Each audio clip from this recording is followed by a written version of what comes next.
అందరికీ నమస్కారం. నేను మీ కిరాకార్పిని. కోవూరు మాజీ శాసనసభ్యుడు నల్లపురెడ్డి ప్రసన్న కుమార్ రెడ్డి కొన్ని అనుచిత వ్యాఖ్యలు చేశాడు విపిఆర్ దంపతుల మీద. ఆయనకి ఇష్టం వచ్చినట్టు మాట్లాడడం. గతంలో కూడా విపిఆర్ దంపతుల మీద కొన్ని మాటలు మాట్లాడినప్పుడు నేను వెంటనే మాట్లాడాను. అప్పట్లో అవి వైరల్ కూడా అయ్యాయి. ఆడవాళ్ళ జోలికి రావద్దు, ఆడవాళ్ళని ఏమీ మాట్లాడొద్దని కూడా టీడీపీ ప్రభుత్వం ప్రతిరోజు చెప్తూనే ఉంటుంది. అదే విధంగా కూడా తెలుగుదేశం పార్టీలో ఆడవాళ్ళకి కీలకమైన పదవులతో పాటు మంచి సంస్కారం కూడా ఇస్తూ ఉంటుంది. కాబట్టి ఆ నల్లపురెడ్డి ప్రసన్న కుమార్ రెడ్డి ఏం మాట్లాడాడో ఒకసారి విందాం. ప్రతిపక్ష హోదాలో పోరాటాలు చేస్తే మీరెందుకు ఉలిక్కి పడుతున్నారు? మీకెందుకు బాధ? రాజకీయాలలో అంత కోపాలు, అంత ఆవేశాలు పనికిరావు. ఇక్కడ నల్లపురెడ్డి ప్రసన్న కుమార్ రెడ్డి అంటున్నాడు, మేము అపోజిషన్ లో ఉంటూ పోరాటాలు చేస్తూ ఉంటే మీకెందుకు అంత ఆవేశం, అంత కోపం అని అంటా ఉన్నాడు. ఏం పోరాటాలు చేసాడినా? ఓడిపోయినప్పటి నుంచి కోవూరులో ఈ రోజు వరకు 4 రోజులు కూడా లేడు. అలాంటి వ్యక్తి అంట తీవ్రమైనటువంటి పోరాటాలు చేస్తుంటే విపిఆర్ దంపతులు, అందులో కోవూరు శాసనసభ్యురాలు వేమిరెడ్డి ప్రశాంత్ రెడ్డి గారికి కోపం, ఆవేశం వస్తుందంట. 24 hours 365 days అహర్నిశలు ప్రజల్లో ఉంటూ, ప్రజలకై ఉంటూ, ప్రజల సంక్షేమం కోసం పోరాడుతున్నది ప్రశాంత్ రెడ్డి గారు. ఈయన ఓడిపోయినప్పటి నుంచి ఈ రోజుల వరకు కూడా కోవూరులో 4 రోజులు కూడా లేడు. మన కాకాని గోవర్ధన్ రెడ్డిని అరెస్ట్ చేస్తే వచ్చి మెరుపు తీగల వచ్చి వెళ్ళిపోయినాడు. ఈయన చెప్తున్నాడు కోపం, ఆవేశం తగ్గించుకోండి అని. మనం చేసిన పాపాలే లోపాలై ఈ రోజు అవతల వాళ్ళు ప్రశ్నించేదాన్నే నువ్వు ఆవేశం అనుకుంటున్నావు నల్లపురెడ్డి ప్రసన్న కుమార్ రెడ్డి. ఎంతో ముందు కూడా తీవ్రమైనటువంటి వ్యాఖ్యలు విపిఆర్ దంపతుల మీద చేశావు. వాళ్ళ పెళ్లిళ్ళ గురించి, కుటుంబాల గురించి క్యారెక్టర్ అసాసినేషన్ చేశావు. వాళ్ళ ఉసురు తగిలి ఈ రోజు కోవూరులో నిలబడే స్థానం లేకుండా పోయినావు. ఆ రోజుల్లో 54,583 ఓట్ల మెజారిటీతో ప్రశాంత్ రెడ్డి గారు విజయాన్ని దక్కించుకున్నారు. ఎందుకు దక్కించుకున్నారు? మనం కోవూరులో ఏమైనా పొడిస్తే కదా, కోవూరులో ఏమైనా చేస్తే కదా. వైన్స్, మైన్స్, గ్రావెల్, ఇసుక ఏది పడితే అది స్వలాభం కోసం అకౌంట్ లో డబ్బులు వేసుకున్నటువంటి వ్యక్తి. అకౌంట్ లో కూడా వేసుకోవాలి, లెక్కలు మళ్ళీ తెలిస్తే ఎక్కడ లోపల వేస్తారని చెప్పి లోపల దాపెట్టుకున్నటువంటి మనిషి నువ్వు కూడా ఈ రోజు ప్రెస్ మీట్ పెడుతుంటే నవ్వు వస్తుంది.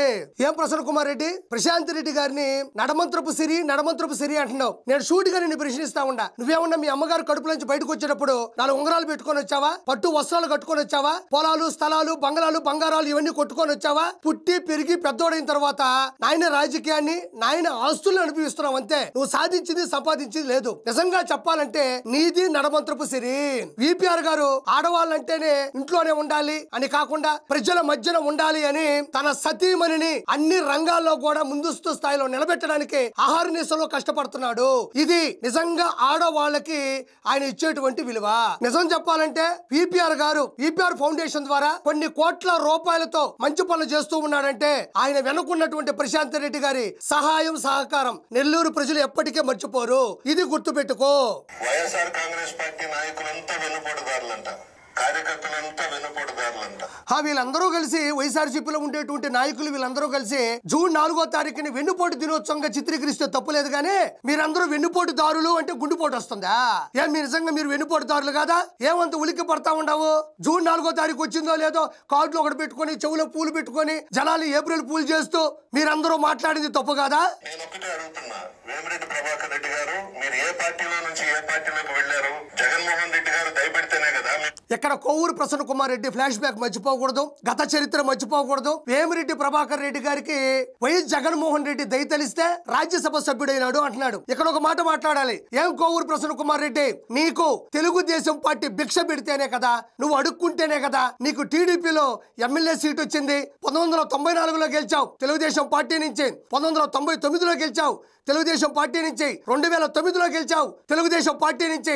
చక్కెర కర్మాగార శాఖ మార్చులుగా కూడా పనిచేశావు. మరి అది తెలుగుదేశం పార్టీ కదా, వాళ్ళు ఇచ్చిన సీటు వల్లే కదా నువ్వు గెలిచి ఆ రోజుల్లో ఎమ్మెల్యే అయ్యావు. అది మర్చిపోయావా? మరి నువ్వెందుకు 2011లో వైఎస్ఆర్సీపీలో వచ్చి జాయిన్ అయ్యావు? ఎందుకంటే మనకి సౌమ్యంగా ఉండండి, మంచిగా ఉండండి, ఆడవాళ్ళని గౌరవించండి, విలువలు విశ్వసనీయతో కూడిన రాజకీయం చేయండి అంటే మనకు నచ్చదు కదా. మనకి నోటి దోల వలబులేని వంశీకి గానీ, కొడాల నానికి గానీ అందులో నువ్వేం మాత్రం తగ్గిపోవు. ఆ నోటి దోలకి కావాల్సినంత స్టఫ్ ఇచ్చేది వైఎస్ఆర్సీపీ కాబట్టి ఆ రోజుల్లో నువ్వు వైఎస్ఆర్సీపీలో గెలిపినావు. మరి టీడీపీ పెట్టిన భిక్ష కాదా? టీడీపీ పెట్టిన గింజల కాదా నువ్వు తినింది? ఈ రోజు విపిఆర్ గారు రాజ్యసభ సభ్యుడిగా వైఎస్ఆర్సీపీ నుంచి నామినేట్ అయ్యారు. అయితే ఏంటి, ఆయన రాజకీయాల్లోకి వచ్చేలోపే విపిఆర్ ఫౌండేషన్ ద్వారా కొన్ని కోట్ల రూపాయల సొంత ఖర్చులతో తాగునీరు కావచ్చు, పిల్లలకి కార్పొరేట్ స్థాయి విద్య కావచ్చు, వైద్యం కావచ్చు, అదే విధంగా ప్రతి ఒక్క విషయంలో కూడా ఆయనే ప్రజల్లో ఉంటూ ప్రజలకి మంచి పనులు చేస్తా ఉన్నాడు. రాజకీయాలకు ఆయనకు అవసరం లేదు, రాజకీయాలకు రాకముందే ఆయనకు ప్రజలకు సేవ చేశాడు. కాబట్టి మాట్లాడేటప్పుడు మన గత చరిత్ర ఎప్పుడు కూడా మర్చిపోకూడదు.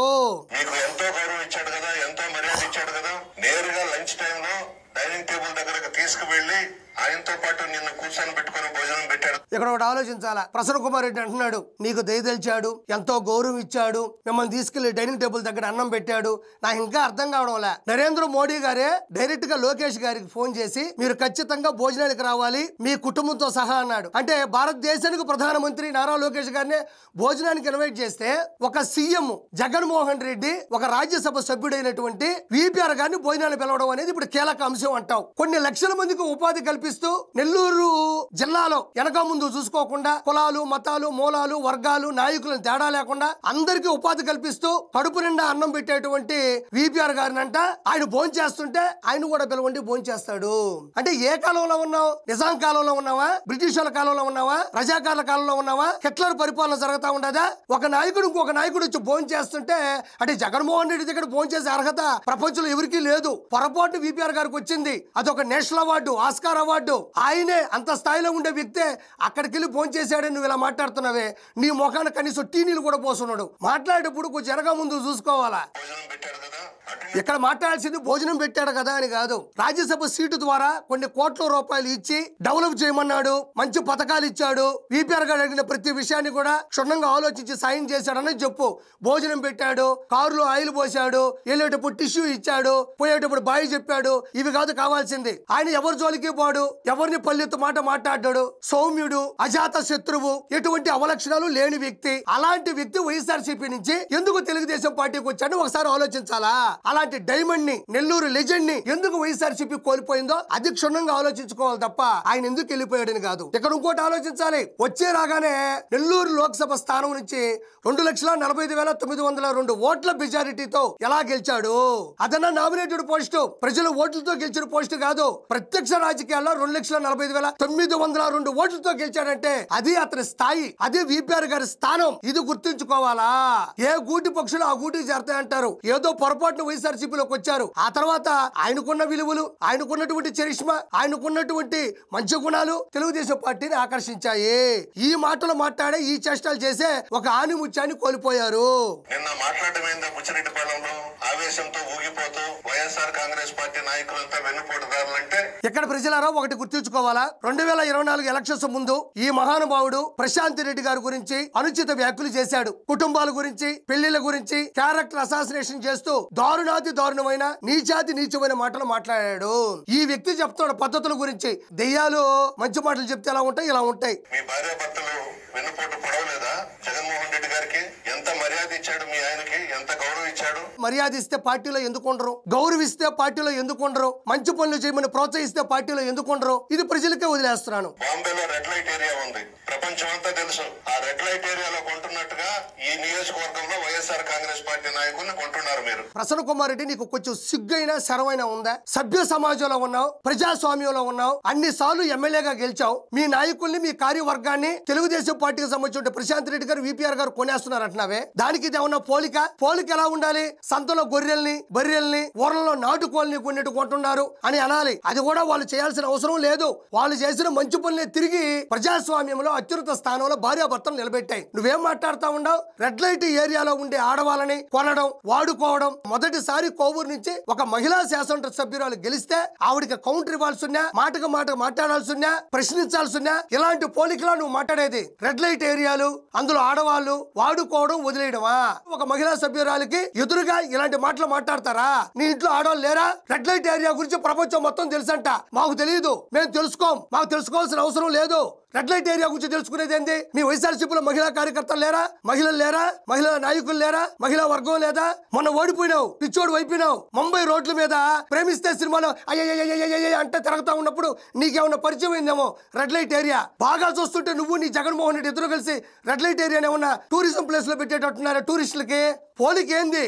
రెడ్ లైట్ ఏరియాలు ఎందుకు వస్తున్నాయి నీకు? ఇంకొకసారి గుర్తుపెట్టుకో, ఆడవాళ్ళ గురించి మాట్లాడేటప్పుడు, ఆడవాళ్ళని ప్రశ్నించేటప్పుడు, మాటకు మాట మాట్లాడేటప్పుడు రెడ్ లైట్ ఏరియా అనే పదం వస్తే నీ ఫ్లడ్ లైట్ పగలుతుంది. సిగ్గుందా కొంచెమైనా నీకు? రెడ్ లైట్ ఏరియా అనే పదం ఎందుకు వాడుతున్నావు నువ్వు? ఇంకోటి, నీ నాయకులు, నీ కార్యకర్తలు, నీ కార్యవర్గం డబ్బులు ఇచ్చి అమ్ముడిపోయే స్థాయిలో ఉన్నారా? అంటే అంత వీక్ గా ఉన్నారా? మా పార్టీ కార్యకర్తలు, నాయకులు చాలా ధైర్యవంతులు, మామూలు వాళ్ళు కాదు, యుద్ధంలో దూకేటోళ్ళు అని చెప్తుంటావు కదా. మరి డబ్బులకి ఎందుకు అమ్ముడిపోతున్నారు? ఎవరు ఇక్కడ డబ్బులు పెట్టి కొనాల్సిన అవసరం లేదు. మంచి పరిపాలన అందిస్తున్నారు. వైఎస్ఆర్సీపీకి రానున్న రోజుల్లో పార్టీ నిలబడే అవకాశాలు కూడా లేవని వాళ్ళకి తెలిసింది. వాళ్ళకి నచ్చి వెళ్ళిపోతున్నారు. కాబట్టి మాట్లాడేటప్పుడు జాగ్రత్తగా మాట్లాడు. నువ్వు వీవీఆర్ దంపతులు కాలి గోటికి కూడా పనికిరావు. వాళ్ళ వెంట్రుకతో సమానం నువ్వు. వాళ్ళ గురించి మాట్లాడే స్థాయి, స్థానం నీకు లేదు. Thank you so much.